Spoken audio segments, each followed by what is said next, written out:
Right. Okay. All right, Kinjal Mataji. Hare Krishna. Let me do this. Let me recite it so that you know how to recite it, okay? And then after that, everyone can recite that. If you can, in the meter, will be better. Nasti buddhira yuktasya nacha yuktasya bhavana nacha bhavayata shanti ashantasya buddhasya. Okay? Can do like Hare Krishna, Lakshmi Mataji. Hare Krishna. Hare Krishna. Kinjal Mataji, you're next. Go ahead. Yes.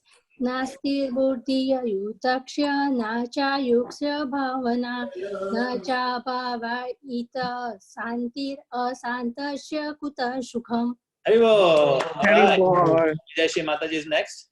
And then please raise your hand, whoever wants to go next. Please click on the raise hand button. नास्ति बुद्धिर्युक्तस्य न चायुक्तस्य भावना न चाभावयत शान्तिरशान्तस्य कुतः सुखम्. Haribo. Good job. Very nice. Minash. नास्ति बुद्धिर अयुक्ता नचा युक्ता तस्या भावना नचा युक्ता तस्या शांतिर अनस्तस्य कुतः सुखम. Haribo. Good job. You want to read it now? Hare Krishna Priya, thank you for joining. All right. So who wants to recite next? You have to raise your hand if you want to recite. Click on the raise hand button. Huh? Can you? I'm raising hands. Okay. All right, that's fine. That's also good enough. Go ahead, Priya. Okay, so I'm going to just see and recite. Om nasti buddhira yuktasya nacha yuktasya bhavana nacha bhavayata shantir ashantasya kuta sukham. Haribo, good job. Good job. Even if you haven't memorized it, you can still participate and you can read it loud. It will be good for you. Anybody else? Come on, Okay. I think looks like your Mansi Ganga Mataji is also here. Haribol. Haribol. Sorry. Nasti buddhi yuktasya. Okay. Who else? What is it? We only had a few participants. Please, anyone else can go ahead. Raise your hand. Yes, Vion Mataji, go ahead. Okay, me and Sanjay will read it. Okay, 1, 2, 3. Nasti buddhi akastasya nacha yuktasya bhavana naka yata santir anastasya kuta sukham. Haribo, good job. Yeah, this one. Okay, anyone else?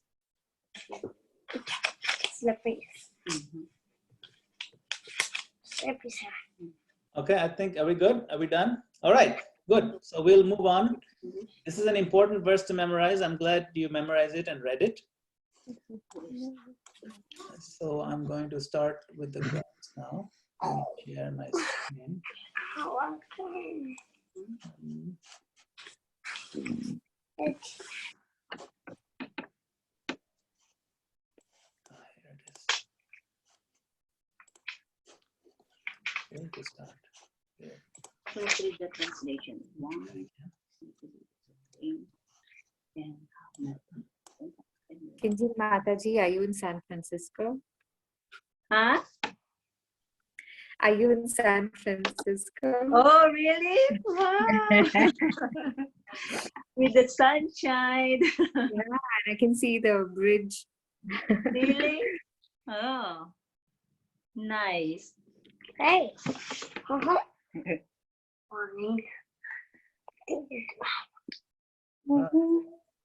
Any last takers for reciting?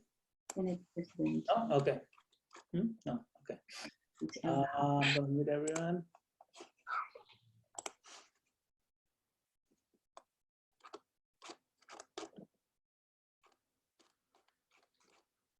All right.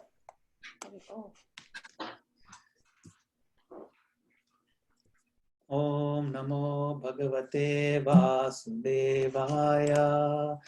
Om Namo Bhagavate Vasudevaya. Om Namo Bhagavate Vasudevaya.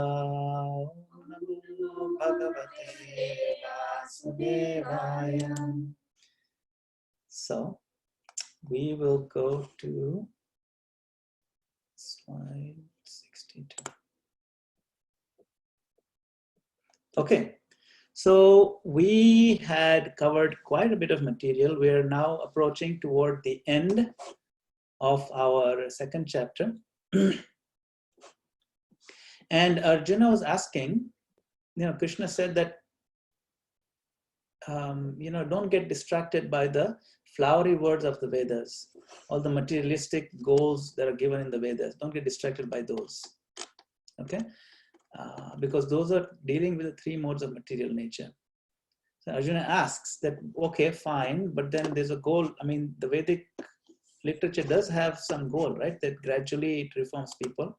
And Krishna explains that if you know the purpose of the Vedas, then it is as good as having already gone through that whole thing. It's no point going the long way when you can go the short way. One who knows the purpose behind the Vedas, right, gets the full benefit of, and even more than someone who's going through the superficial aspect of it. So the key points Krishna was explaining, that even just a little progress frees you from the greatest type of fear. To succeed, you need one-pointed intelligence, free from distractions, right? Vyavasayatmika buddhi, we mentioned that verse the last time. Then Krishna explains just after that materialistic culture, even if it's Vedic, it is very distracting and can actually be an impediment to spiritual progress. And then he says that bhoga aishwarya prasaktanam, those who want bhoga and aishwarya, enjoyment and power, they can never develop that single-pointed intelligence that's required to make spiritual progress. So rise above these materialistic goals and understand that the aim of the Vedas is ultimate spiritual upliftment. Okay, then Arjuna asks, okay, I accept I should focus exclusively, but how do I begin? And then we talked about this verse, karmaniyevadhikaraste, you remember that one? That you can't control whether they'll succeed or fail, your activities. You can control only whether you're going to make an attempt or not.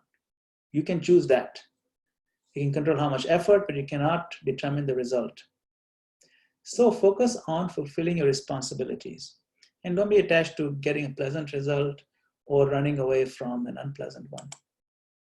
So when you have equanimity towards success or failure, then you become a yogi. Your actions become yoga. So try to come under the shelter of this wise attitude.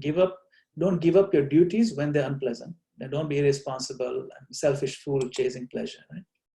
That's a summary of that section. Now, Arjuna asks, if I act without striving for result, how will I get any result for my actions? So Krishna says that, no, if you act without materialistic motivations, then you'll get no material result, in the sense that you'll not get a karmic reaction that ties you to the world, binds you. So then you get free from that binding, and that is called liberation. Selfless karma gives you liberation. So go for that. So then Arjuna says, how can karma grant liberation from karma itself? And Krishna explains, when you don't strive for the results, you're released from bondage to those results. You become a great soul liberated from birth and death and situated in condition free from infirmity. Right? So we got this part, that detached work leads to realized knowledge of the soul, and one gradually attains liberation. This progress is called yoga ladder. That just that my emotions, they'll break free from my weak resolve. And Krishna reminds him, look, you must make constant effort. It's not something a one-time thing. Constantly you have to work hard to make intellect steady, undisturbed, immovable, and unwavering in samadhi of yoga. Then no promise of materialistic culture will attract or disgust you. Why? Because you're very steady. So all these other distractions, they will not bother you. You will become focused person. You'll have that vyavasayatmika buddhi that we're talking about. So you can't control whether your actions will succeed or fail. That's karmaniyevadhikaraste, ma phaleshu kadachana. All you can control is whether or not you will try. When you have equal vision, equanimity towards success and failure of your actions, then your deeds become yoga. And if you act without materialistic motivations, you will get no material result. Instead, you'll get a spiritual result, which is liberation. So work hard to make your intellect steady, undisturbed, immovable, and unwavering in the samadhi of yoga. Become a sage of steady intelligence. This is called Sthitadhi. Sthitadhi Muni. All right. This is how you need to become. So Arjuna says, okay, fine. You mentioned this sage of steady intelligence, Sthitadhi or Sthita Pragya. How do I recognize that? How do I know? I mean, what are the characteristics? Please tell me about the qualities of such yogis, deep people who have this practical intelligence and who have attained samadhi. What are their qualities? What do they talk about? How do they sit still? How do they walk around? I mean, you want to understand, right? You're describing this is the kind of person I wanted to be. But tell me more about him then. What does he do? What does he not do? What does he avoid doing? How does he move about? So what do they talk about means? How do they interact with the world? What do they do in the world? How do they sit still means? What kind of things does he avoid doing? Like what does he stay away from? How does he remain steady? And how do they walk around? What kind of things do they focus on? Where do they go? Where do they not go? Sthita pragyasya ka bhasha.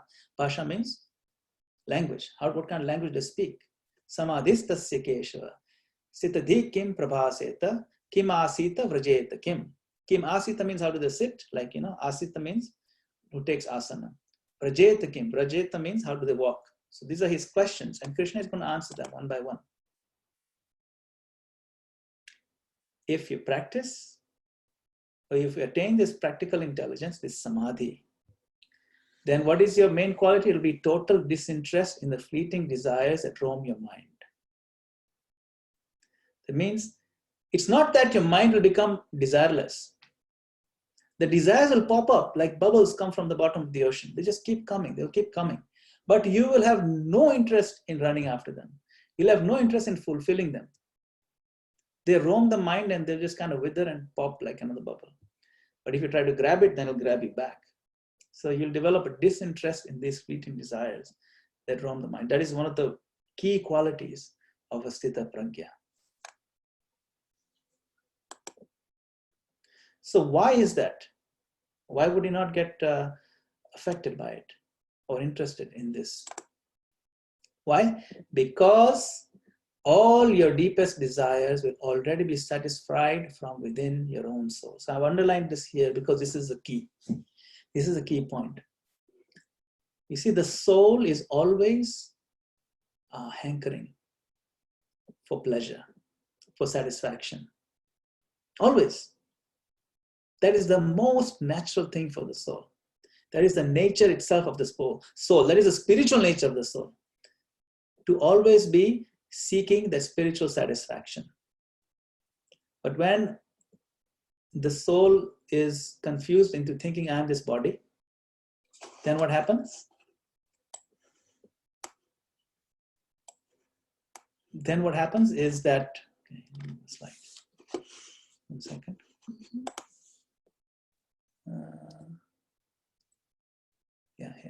Okay, that when one is satisfied within the soul, then he doesn't seek pleasure elsewhere. But when he's thinking he's the body, then he will try to excite the body in different ways, the senses in different ways, and find some sort of flickering satisfaction and happiness in that. But because the body is not the soul, eventually that the soul feels frustrated and dissatisfied. Why am I not feeling happy? I'm supposed to feel happy, but you're not the body. That's the main point. Okay. So what Krishna is saying is that these other desires that come up in the mind, they will not pull you away because your satisfaction is rooted in the soul level satisfaction. At that time, then how can you be aggravated by pleasures and displeasures that flicker shallowly through superficial emotions? Instead, you will be sagaciously dispassionate, fearless, and tranquil. Dispassionate means that you're not freaking out to try to enjoy this material thing or that material thing. Fearless means you realize that you're not this body. No one can destroy your soul. So you're always fearless because you know you're eternal. Nothing can happen to you. And from that fearlessness comes tranquility, a deep sense of peace. And that forms the platform on which a person can experience genuine happiness and satisfaction on the spiritual level. So then these material, superficial emotions do not affect a person who is Sthita Pragya, okay, or a Sthita Dhimuni. Then Arjuna asks, explain how active yogi moves about.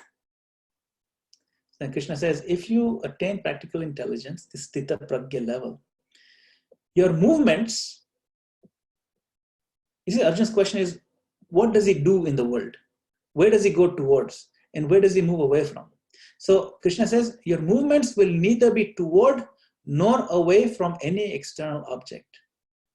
You will make no effort to gain or lose anything, because you will have no special affection for or aversion to anything in the external world. This means this is a platform of complete selflessness, because the person has realized that the matter is not going to make me happy. Also, it's not going to make me sad either. It is what it is. It just is. It's not good or bad. It just is. So then there is no special affection for it, nor aversion to. Because aversion is the other side of affection. It still means your mind is thinking of matter. Right? So Sthita Pragya does not work, too hard to gain something material, nor does he work too hard to escape from discomforts. That is the key, one of the key, symptoms of a Sthita Pragya.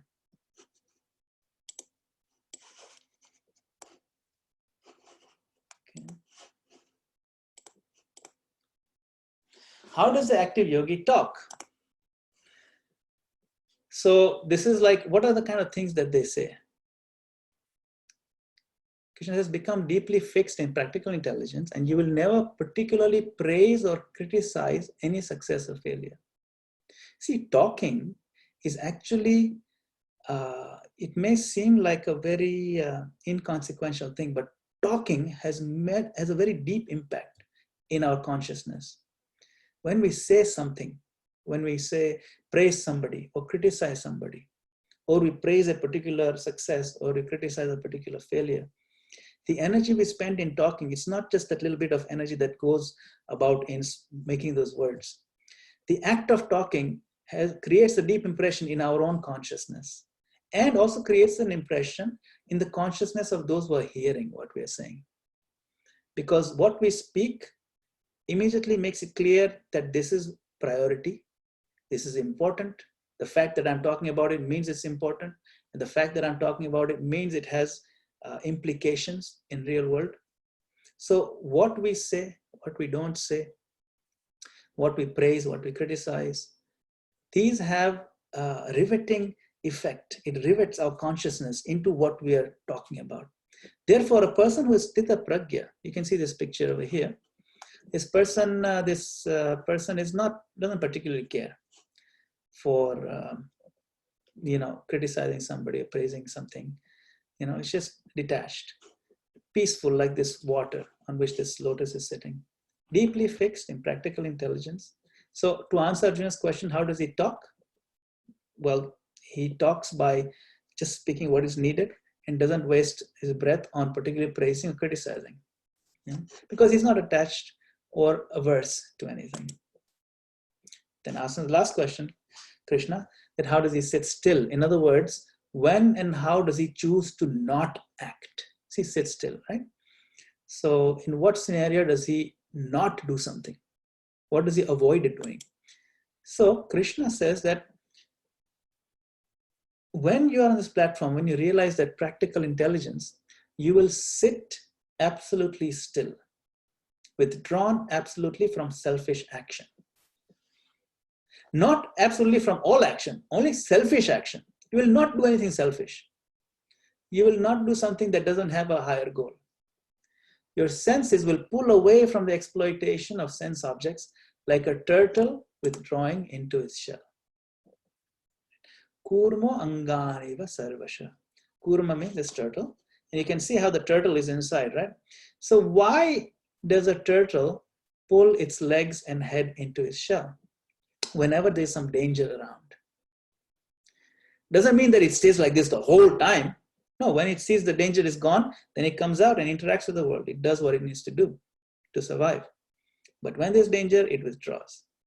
So Krishna gives this analogy because the point is that if there is a risk of getting your consciousness too entangled in matter, then pull back your mind and senses and make sure that they're protected. Only engage them when there is something progressive to be engaged in.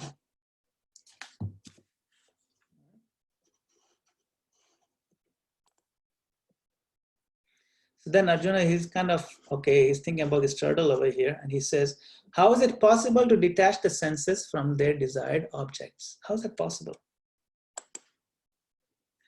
And then Krishna he starts giving a key.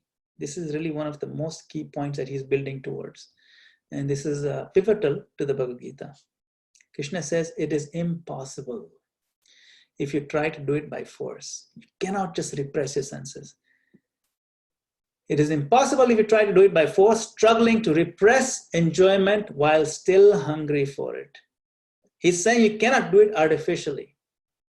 Even the most resolute and determined person cannot fully succeed in that endeavor. But it is possible to detach from sensual enjoyment as a natural side effect of enjoying something else, something better. Otherwise, it's like holding your breath. Suppose I'm in a room, and in the room, there's like a lot of smoke, it's toxic atmosphere. I don't have a choice, I have to breathe that. But what if I could open a window and stick my head outside? And there's perfect fresh air outside. Naturally, I'll breathe that. So at that point, when I'm enjoying the fresh air outside, I will not hanker for the stale and smoky air inside, because I've tasted something higher. But if I'm still in the room, and instead of trying to protect myself from the stale and smoky air, I just hold my breath. How long can I hold my breath? I have to get some real oxygen. So the soul has to always get engagement, has to always get some satisfaction, some happiness. If in the name of being detached from matter, I completely cut off all engagement of my senses, then it's kind of like holding my breath. How long can it? It's not possible. So Krishna says it is impossible. You must engage in something better than what matter can provide. The actual thing your soul is looking for, spirit. Then Arjuna asks, because Krishna didn't answer, okay, what is that something better? So Arjuna asks, how can we experience a pleasure that will make us disinterested in sensual exploits? What is that higher taste that you're talking about? Like the higher taste. Rasa varjam, the word Krishna uses, rasa varjam rasopyasya. Rasa means the taste. Varja means the higher, superior taste. Where am I going to get it from? All we know in this world is what we can enjoy. Maybe material enjoyment here, material enjoyment heavenly planets. What is that pleasure you're talking about, Krishna? This is the key point. This key point, so many scholars completely miss. And either they miss it intentionally or they have no clue what they're talking about. But a lot of commentators on the Gita completely miss this one point, is that the Bhagavad Gita is about Krishna. Therefore, Bhagavad Gita as it is focuses on Krishna. So Krishna is answering Arjuna's question of how do I get the higher taste? Krishna says there's only one way. Experience me, Krishna. Fix your senses and your actions on me, Krishna, on my pleasure, Krishna's service. Then your senses will happily and easily come under your control. That is the key. So Krishna has been building up all this to this key point. You can see here is a picture of Lord Chaitanya Mahaprabhu, and he's enjoying the supreme bliss of absorption of the consciousness in Krishna. Mahaprabhu, who is Krishna himself, is teaching us, yes, this is how you do it. Just watch me. Just chant Hare Krishna. Fix your mind and senses on Krishna. Your actions, everything you do for Krishna, do for Krishna's direct pleasure. Do it under his supervision. Do it under his guidance. Do what pleases him.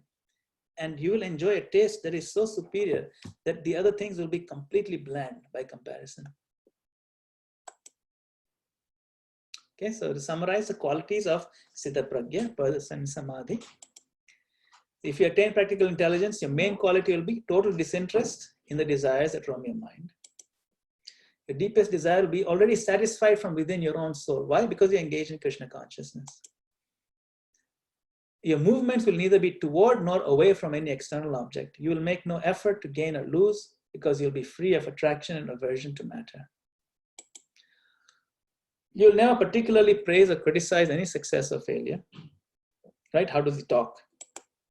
And your senses will pull away from the exploitation of sense objects like a turtle.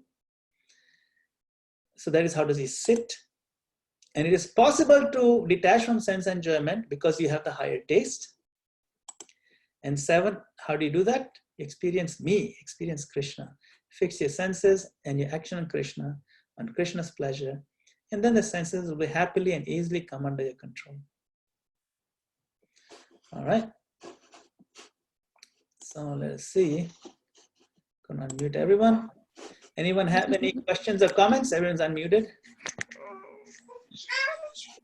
Okay, I'll start with a question. Sure.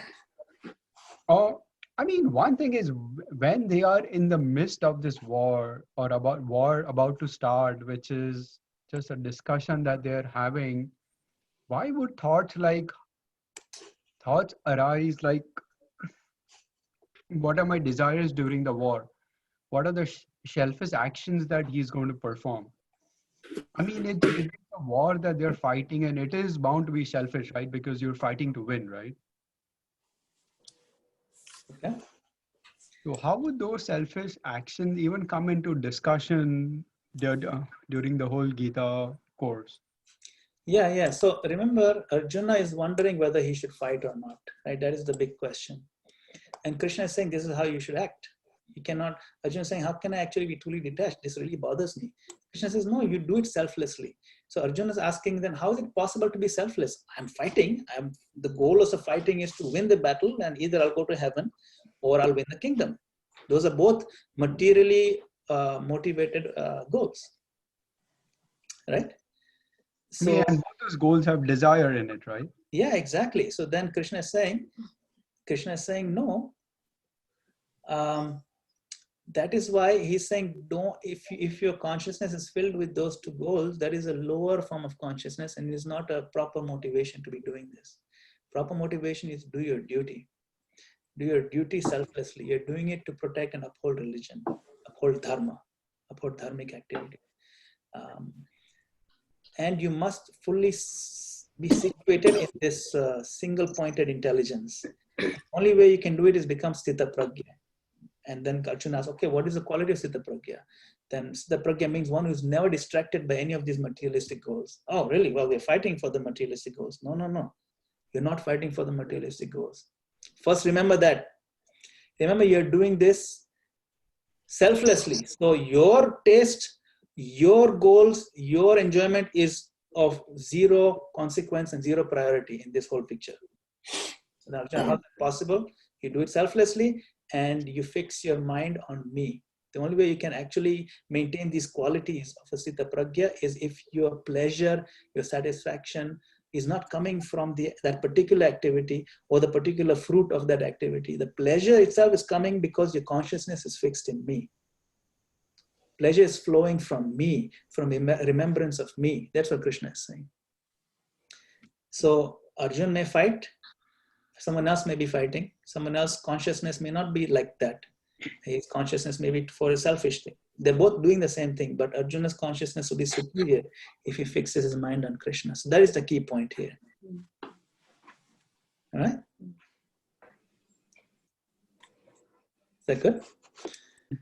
Any other comments or questions at this point? So I just want to kind of check if my understanding is right. So Sthita Pragya is someone who would have emotions or who would acknowledge the emotions, but he would not let the emotions get the better of him. Yes, emotions definitely. Like if Krishna is described here, right? That just like the emotion, particularly, he's talking about the desires that pop up. desire. Okay. To not be, to not be affected by what's going around. Yeah. And like in the last class, we were talking about how for a Kshatriya, anger is very important for him to, kind of do his duty of fighting. So Right. anger would be a reaction to something that is adharma. Right, exactly. So that anger, see, anger is a particular emotion that can be directed positively or negatively. Just like it's like one of the arrows in Arjuna's collection of weapons. Anger is one of them. So how you use the arrow, that'll determine whether the anger was suitably directed. So anger being an emotion is also a weapon. Words being something very subtle are also weapons. The mantras that he uses to charge those arrows, so all those things, whether he's using an emotion, it's what his motivation is in using that or demonstrating or displaying that particular emotion. But a person who is in samadhi doesn't mean that they won't display or demonstrate anger. The anger has a particular usage, just like a gas stove has a usage. It can be destructive, but it has its proper use. Similarly, it can be used as a weapon, and the weapons have their place in the world of utility. But because the practitioner of this yoga system, of this Sthita Pragya, this detachment, he can be detached and still display the emotion of anger. He can be detached from the result. Anger is part of his service. So you're right that he's detached from the emotions that control him. Just like Krishna says that these desires, these emotions that come in the mind, they will just come. But you are detached, you have a sense of equanimity. When you have a sense of equanimity, those emotions don't control you. You control them. You use the emotions where where it's the right situation. You use the emotions and yes, exactly. You use them rather than they're using you. Yeah. Okay. So it's not like someone who is absolutely like unmoved by whatever is happening around them. I mean, they would have the emotions, but they would decide when and where to display it. Yeah, that's why even this analogy of the turtle in the shell, when to actually use anger, when not to use anger. Anger could be like his beak of the turtle, that little snapping. Yeah. When to use it, not to use it. Pull it back when it's not needed, like that. Okay. Right? Okay. It's a good question. These are very subtle things. Yeah. Yeah. I mean, because a lot of people talk about being totally unmoved and, by what other people say and by what other people do. And that's so difficult. So the concept, I mean, when they say be unmoved, I just can't imagine about how can you be unmoved when you see something wrong happening or when someone's saying something wrong. But then possibly, like you said, it means that like you feel the emotions, but at the same time you decide whether you want to react to them or not. Yeah, see, you're right. Absolutely right. See, the intelligent person, they apply intelligence even in picking their battles. Just because someone is saying something, it may not be worth that fight on that particular day to that particular person. Right. Someone may be saying something very foolish, very offensive, but it may be worth your breath. Doesn't mean you have to defend every single thing every single time.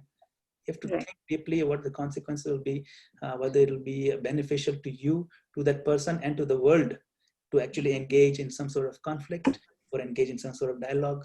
You have to think it through. But this is one of the qualities that you're detached from the outcome.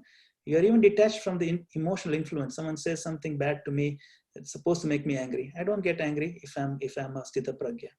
And then from that platform, if I make some action like I correct that person or I walk away from the situation, all this, the intelligent person will analyze what is the best thing to do and do accordingly. But he won't be thrown off by his own emotions. And we've seen those kind of people. Some people are just more cool-headed than others. Yeah. That is a quality Krishna is encouraging. For some of us, it comes more naturally than others. That's I think the key point differentiation to be taken from this is that it is not talking about artificially suppressing your emotion, but making yourself aware and educate that these circumstances should not overpower Yeah. calmness or the coolness Yeah. that you have within your soul. Right. Right. Isn't it? Yeah. Yeah. When the soul is completely absorbed and is the soul's nature is to be naturally happy. Yeah. And when we forget that it's our fault that we forget that we are always connected to Supreme, and then we let the emotions run. But when we are aware and we have the knowledge from the Buddhi platform to not let the situation overtake you, that thereby not artificially controlling the anger, but then naturally it becomes the way of a person's living, not being agitated so much to that degree where it throws you off. Right.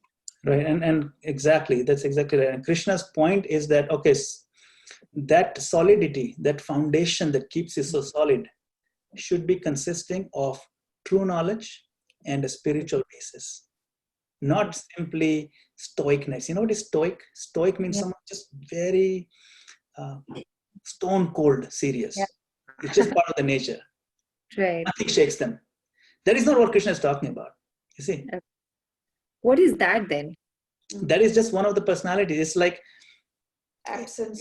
It's an absence of feeling or not developed.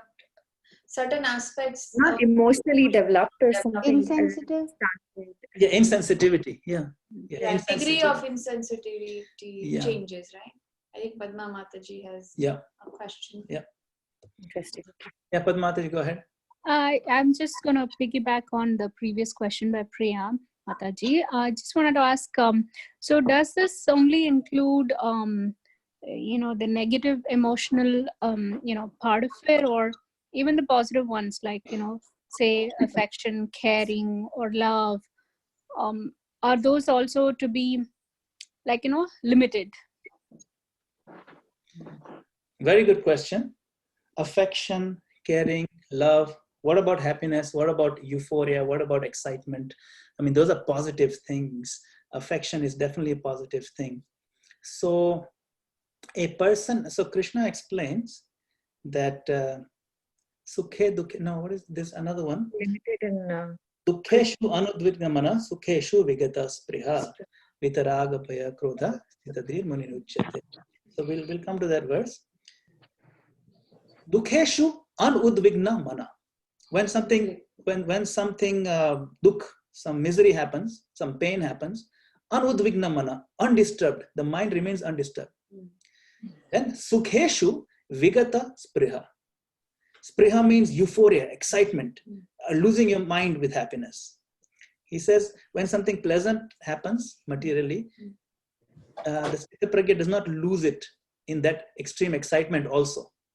So the point is he doesn't lose his calm in any situation, whether it's excitement for something pleasant or depression of something unpleasant. Now emotions like affection, love, sentiments, those are very natural. And those emotions actually are a sign of the soul. Those are the good qualities of the soul. And those emotions should be cared for. They should be nurtured. Exactly. Jinx. Nurtured. Why? Because they are actually an essential part of the personality.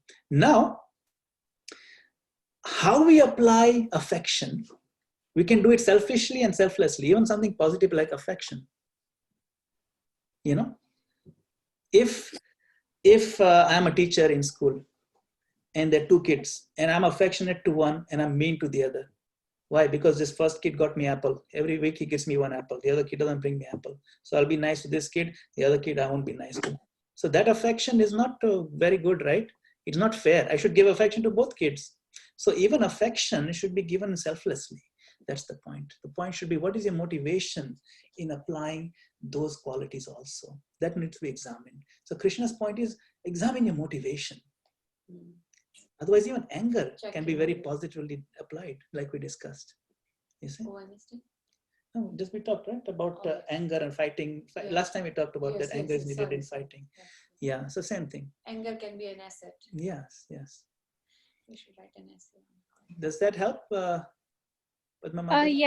Yes. I was more thinking in terms of like, what if, the affection that you show is not, reciprocated or appreciated by the other, people that are involved. So do you still go selfless? Oh yeah. Very good question. So, karmanyavadikaraste ma phaleshu kadachana. Without it.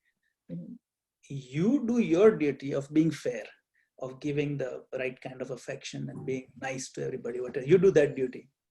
Now, how the other person reacts to you, that's not within your control, right? That is ma phaleshu, the fruit, the result. That's not in your control. See, so if you are being nice to somebody and somebody is constantly being mean to you, then you have to make a proper judgment. Do I need to continue to be nice to this person? Or should I be natural and maybe just not show so much affection? Maybe just be from a distance. If the person is trying to constantly attack me and is bringing down my energy, then maybe I also need to adjust accordingly. So depending on the circumstances, it may be better that you disengage a little bit, because we are also human, and when someone is being mean to us, that is as good as someone hitting us physically sometimes, and it can be hurtful. And we should recognize whether it's beneficial for me to continue this non-beneficial interaction or to maintain some distance. So that requires some judgment, but definitely nothing wrong in responding according to the sense. So you don't need to be mean to the other person, but you can kind of appropriately reduce the amount of time or closeness or affection, because depending on the circumstance, that may actually be a very toxic relationship. So those need to be evaluated, certainly. But the point is that just because I've been nice to somebody doesn't mean that person will always be nice back to me. That is ma phaleshu kadachana. Don't keep your expectations. When you keep expectations so high, then you'll be disappointed.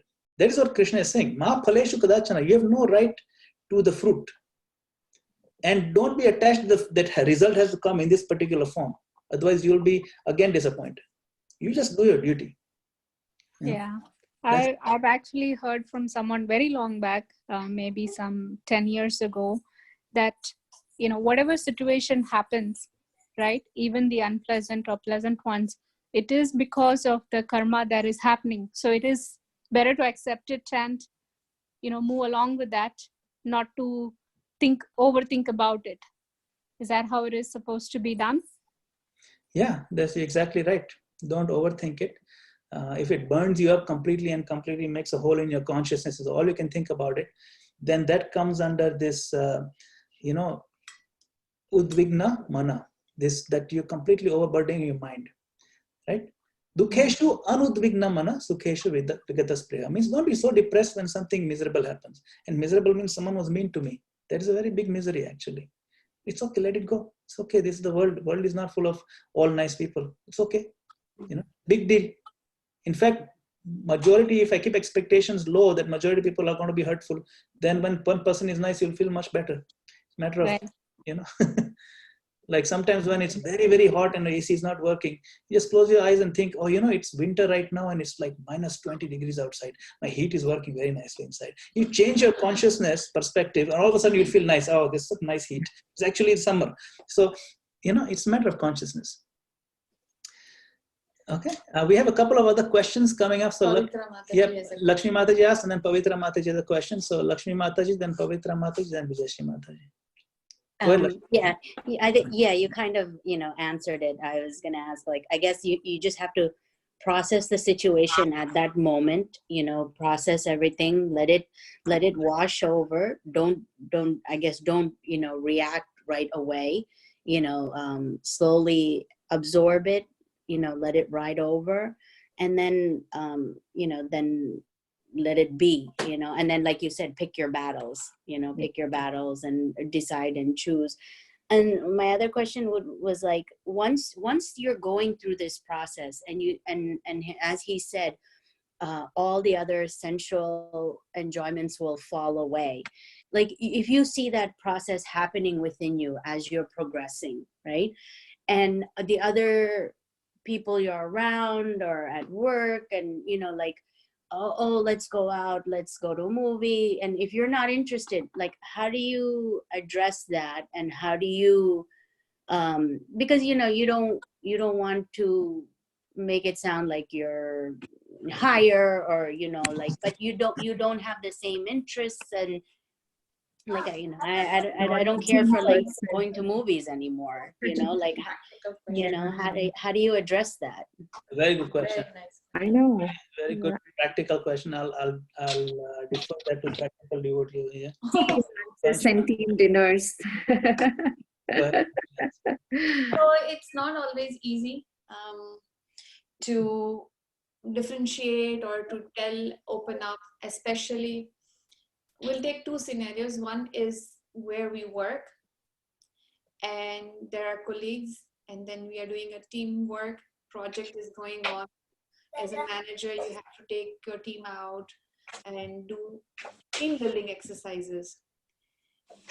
It is always seen that you set the expectation right with your peers in terms of being honest and open about it. Right now, it's very easy to explain everyone that, hey, I'm a vegetarian or vegan, and I don't necessarily enjoy all these places, such and such places, but I'm open. I'll accommodate as much as I can. And things like movies and up to games, it's fine, but movies is something that I find it's totally unnecessary. There is no interaction between your friends and colleagues going on when you're sitting in the large cube for 1.5 to 2 hours. That's just, in my opinion, waste of time. But then again, it's up to you, your call, how it's between, how the interactions are between you and the colleagues. Friends and peers, initially, a lot of people who are new to us may not know how our lifestyle is. And generally speaking, they are very friendly towards us, and they want us to also reciprocate in that manner. Nothing wrong in that. It's just their love. So the important point is to see, now this is not the office work, this is personal. So it's very important for us to acknowledge that love that someone is giving us. It is very extremely important to be welcoming and to be open to their suggestions, to their ideas. Work as much as push yourself to accommodate, but then when it comes that you are not comfortable with something, I have seen that you give them opportunity and let them know. I mean, if you are interacting with them and you are their friends, and if there's a genuine, honest respect and love relationship going on, then they will understand that where you are coming from and where they are coming from. And 99.99%, because there is this genuine, honest love in you, which is reflected in your interactions with them, the opposite person also feels the same for you. And it may take a long time for that person to understand you and come to your platform. But then again, it's time to cherish how we are, and how, even if we are different, but we are all our spirit souls. So initially, everyone is different from a different platform. They understand differently. The environment they've been is different. But the fact that we all are different is the most amazing factor in our life. And I only came to know about it when I studied, and I came to know that Krishna is Raseshwar. He just does not like one ras. He enjoys all the rasas, and therefore he enjoys everyone's different nature. In everyone can serve. Everybody, for example, can cook for him, and everybody will cook differently. And he will enjoy because they are all his, whether they are in Parsippany, in Russia or China, Japan, Afghanistan. When they cook, or when, I'm just using cooking as an example, but when they sing, for example, they all will be singing a little differently. And Krishna will enjoy that. So the diversity is also a very strong point. So let's relish, try to relish that. And then eventually the person will also start liking, because we are offering them the higher taste. We never say, let's go to a beer shop. We never say, let's do meat eating. We never say, let's do midnight dancing. Instead, we have these topics which are very enjoyable, and they exercise our brains too. So they like it. I guess, yeah, like you said, the love and to recognize Krishna is in them, and, yeah. Thank you, Mataji. But then again, let me just put it, because it's very important, that some people may not change for the whole life. Meaning at home, they might not appreciate in their own life.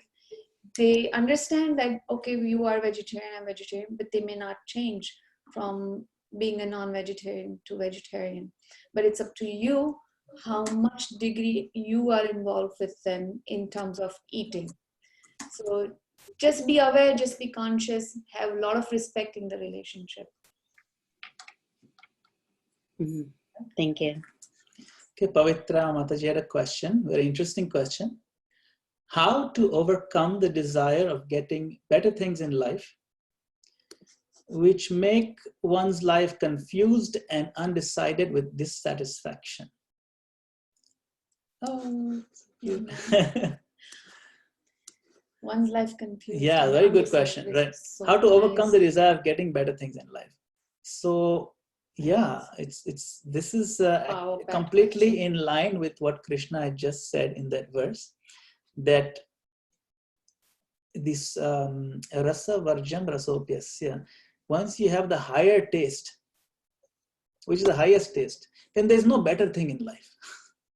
Right? You've said better things in life. Better things means like you want to upgrade your so-called what we call standard of living, but and then we complicate our lives so much. And so to overcome desire, we take up the lifestyle that is outlined in the process of Krishna consciousness. So what is that lifestyle? The lifestyle recommends constant evaluation of the simplicity of our life. Can I simplify my life even more? Can I get rid of this complication or complexity? So simple living, higher thinking. So if I can free up my time for simple living, means like, okay, if I clean up my closet or what, I'm just going to closet an example. My closet is very cluttered. So this is reflective of my own cluttered mind and too many complicated things. I have 79 shirts and I really only need 9 shirts. So then I kind of get rid of 70 shirts. My closet looks better. I feel better. So I've made a step in the direction of simplifying my life. It frees up my consciousness. It frees up my time and unburdens my mind. So if we simplify our lives, a simple living, higher thinking. So just get exactly what you need. You'll feel refreshed in life. With that refreshed mindset, you'll be able to think better. You'll have a little more time and energy. Then that higher thinking part means what we're doing right now. We are all sitting here trying to rack our brains, trying to understand what Krishna told us. This activity is bhakti. His activity is called higher thinking. How can I align my thought process with what Krishna recommends my thought process should be? That's what we are doing. The more we engage in this, then gradually we'll lose the taste of complicating our lives with what we call the finer things or better things in life, or keeping up with my neighbor, or keeping up with the Joneses, keeping up with their everyone's standard of living. Then when we lose that taste, then when people see you have become more of a minimalist, they will envy you. Oh my God, that Pavitra, you should just see her closet, see her house. If only my house was like that. You know why? Because it's so like simple. You go in our house, you feel at peace. Peace. Why? Because your mind is peaceful. Yeah. Your surroundings is reflective of your mind. Why is your mind peaceful? Because you've aligned yourself with Krishna, the higher taste. People may not be able to put their finger on it, but when they come to your house, they'll feel it. And they'll say, no, I want to be more like her. Then they talk to you.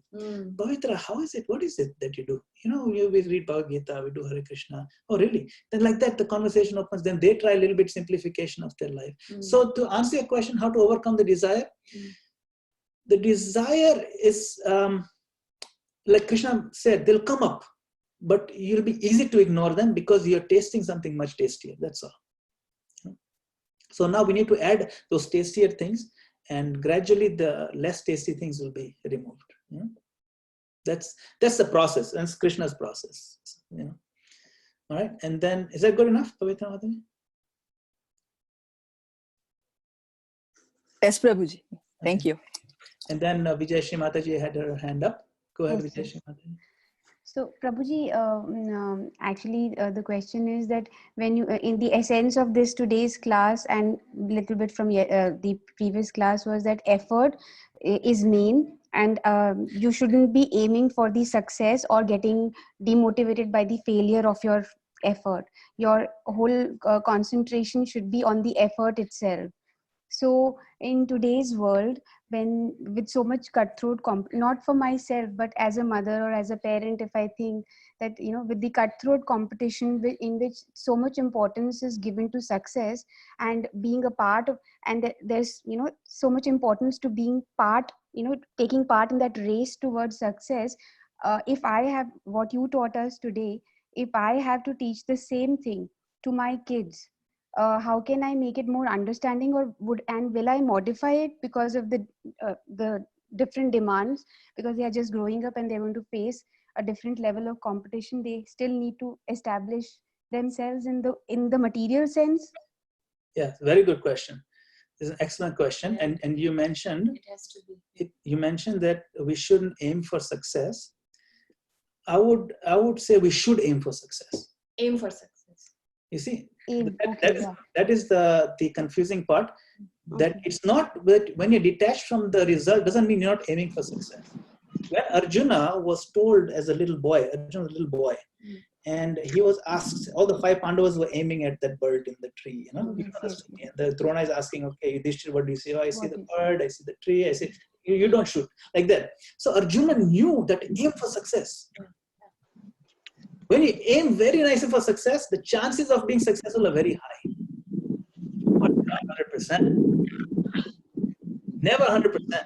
You may think you have 100%, but something or other may go wrong, because ultimately things are in the Krishna's hands. You see, so that part you have to leave it up to the Lord. That detachment from that particular scenario of success, of the outcome, is actually a statement of faith in the Lord. Maybe the Lord didn't want it. It's okay, but I aimed for it. I put my 100% intelligence. For explaining to kids, Arjuna's example is very ideal. When he was growing up, one pointed attention, he focused on what he needed to do. You can also say that when other kids would want to play, his mind was always processing how I could learn more. Playing he did, but mind was always in the what he needed to do. So that is a good example to give kids. And also the fact that Arjuna did not become Arjun without practicing hard. Right? Yeah, day and night. Arjun became Arjun because he practiced hard. And when you practice 200%, then there is no chance of failure. But what Krishna consciousness teaches us is practice 200%, aim for the goal, be single-minded in your goal, be focused, and you will achieve. But if you don't achieve, don't lament. Right. No lamentation, no dissatisfaction. Try again. It's not the end of the world. That's the message. Right. Because actually that will strengthen your children. Because otherwise what happens, if you've hyped up the children, if you do this 100%, you'll win.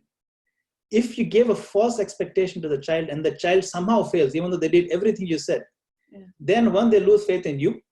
Second, they lose faith in themselves, and they might get so depressed because they don't know the higher system. So you explain them, you focus 100%, but there may be a chance it doesn't happen. That is up to the Lord. Maybe he has something better in mind. Leave it up. So you give them both scenarios. But that talk comes when the result comes. When he's practicing, we don't talk about failure or you're going to fail or something. Just practice. Don't worry. Just practice. Don't worry. Don't worry. Because it's like a pagdandi, like a very narrow path. What you're saying right now, that this is what you do, or this is you teach them and they follow. It's like a pagdandi or a very narrow path, and the either side of that pagdandi or the narrow path is so dangerous. One side is ambitious, overly ambitious, if they actually become right, and the other side is laid back. So either they could become laid back. Oh, so what? I'm satisfied. Then they underperform. Sometimes even that happens. Like they might not perform according to their caliber or something. Right. So it is a fine line, a fine balance which you have to strike. But bringing the Lord in the picture is always a good idea early on. This way, what happens that if we succeed, very super success, learn to give credit to the Lord. That time you don't blow up your own ego. See, because I did. Teach that. Teach that. This is the humility has to be taught also. Yes. So these all big things come in. And if something didn't work out, that's the Lord. So if you shift everything to the Lord, it'll always be positive because the Lord is absolute. Success you give to the Lord, and failure also you said maybe the Lord had something both else. offer it to the Lord. Both offer to the Lord. Then your consciousness becomes saturated in Krishna. All right? And it helps you deal with situations. It helps you deal with success, because even success you have to learn how to digest it. Yes. It goes to the head. Okay. I think this is good. All right. If there's no more questions, we can have 2-minute kirtan. Any more questions? This we can still discuss some more if you like. Okay, I didn't see any hands, that's what I was saying. Ashish ji, Anil ji, Minash ji, Anand Rasa Mata ji. Cup Karta? All right. Okay. Yes, Kinjal. Okay. There she is.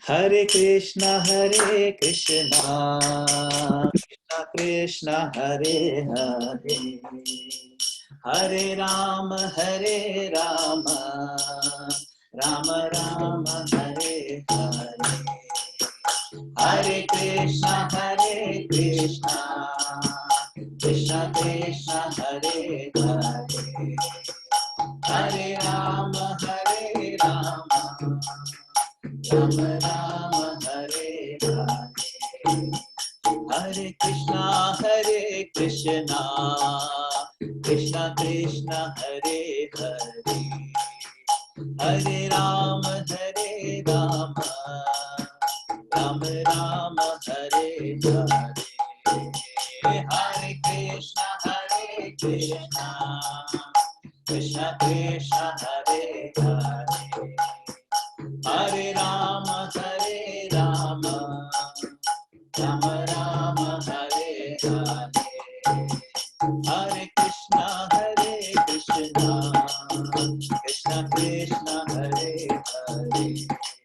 Krishna Krishna, Hare Hare, Hare Rama, Hare Rama, Rama Rama, Hare Hare, Hare Krishna, Hare Krishna, Krishna Krishna, Hare Hare, Hare Rama, Hare Rama, Rama Rama, Hare Hare, Hare Krishna, Hare Krishna, Krishna Krishna, Hare Hare, Hare Rama, Hare Rama, Rama Rama, Hare Hare, Hare Krishna, Hare Krishna, Krishna Krishna, Hare Hare, Hare Rama, Hare Rama, Rama Rama, Hare Hare, Jaya Prabhupada, Jaya Prabhupada, Jaya Prabhupada, Jaya Prabhupada, Jaya Prabhupada, Jaya Prabhupada, Jaya Prabhupada, Jaya Prabhupada. The go from there. Thank you for joining. Hare Krishna. Krishna. Krishna. Krishna. Thank you, Madan Gopal Prabhu. Hare Bol. Thank you. Hare Krishna. Hare Bol. Memorize that word. Nasti buddhi yuktasya. Please memorize it. We'll come same homework from last time. Those who didn't do it, memorize it. Thank you. And there is a class at 8 o'clock. Please Yes. join. So if you don't know about that, do you know about the class? I think it's I did, but again, I'm just reminding you. Please join at 8 o'clock. That's your special guest And you speaker. all know. Yes. He's a guest speaker, and I like the way he explains so many things. I enjoy a lot. So please try. Very well. Hari Bol, Advait.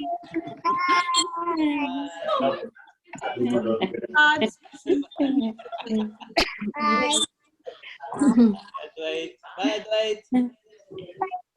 Hare Krishna. Hare Krishna. Krishna, everyone. Hare Krishna. Bye. Bye. Bye. Bye-bye. Bye.